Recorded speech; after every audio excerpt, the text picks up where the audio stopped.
आगामी निवडणुकीत ठाकरे गटाचा सर्वात मोठा विजय होणार. संजय राऊतांनी केला सर्वात मोठा गप्पस्फोट. आताची सर्वात मोठी बातमी. ठाकरे गटाच्या नेत्यांमध्ये संघर्षाचं वातावरण. संजय राऊतांनी दावा फेटाळला.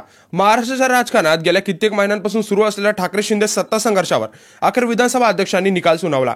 एकनाथ शिंदेंची खरी शिवसेना असून त्यांच्या आमदारांना अपात्र करणारी याचिका फेटाळून लावली. मात्र या निकालानंतर ठाकरे गटात अंतर्गत संघर्ष सुरू झाल्याची बातमी समोर आली.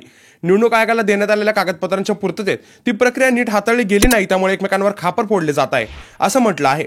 एक इंग्रजी दैनिकांनी सूत्रांच्या हवाले दिलेल्या बातमीत म्हटलंय की विधानसभा अध्यक्ष राहुल नार्वेकर यांनी आमदार अपात्रतेचा निकाल दिल्यानंतर उद्धव ठाकरे गटाच्या नेत्यांची तातडीने बैठक बोलवण्यात आली. मातोश्री निवासस्थानी ही बैठक पार पडली. अध्यक्षांच्या निकालाविरोधात सुप्रीम कोर्टात दाद मागण्याचे ठरले, परंतु बैठकीत पक्षाच्या प्रशासकीय कामाची जबाबदारी असणाऱ्या नेत्यांवर खापर फुटले. 2018 मध्ये बदललेली घटना दुरुस्तीची आवश्यक कागदपत्रे पुरवण्यात ते अपयशी ठरले, त्यामुळे आज पक्षाविरोधात निकाल गेला अशी नाराजी काही नेत्यांनी व्यक्त केली.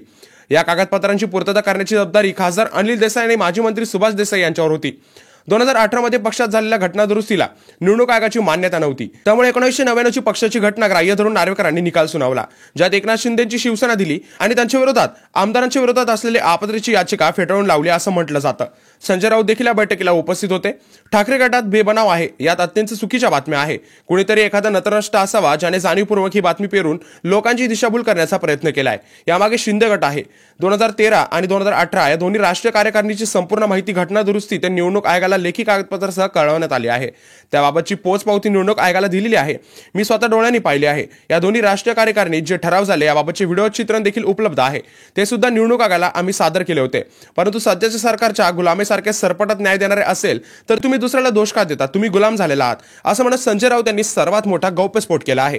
येणाऱ्या काळात उद्धव ठाकरेंना जनताच न्याय देईल असं म्हणत त्यांनी उद्धव ठाकरेंचा सर्वात मोठा विजय होईल असं भाकीत वर्तवलं आहे. याबद्दल तुमचे मत आम्हाला कमेंटमध्ये नक्की सांगा. येणाऱ्या काळामध्ये उद्धव ठाकरेंचा सर्वात मोठा विजय होणार का याबद्दल देखील कमेंट करून नक्की सांगा. तुमचा सपोर्ट उद्धव ठाकरे एकनाथ शिंदे याबद्दल देखील कमेंट करून नक्की सांगा ना. अशाच व्हिडिओ रोज बघण्यासाठी आपल्या चॅनलला सबस्क्राईब करायला विसरू नका.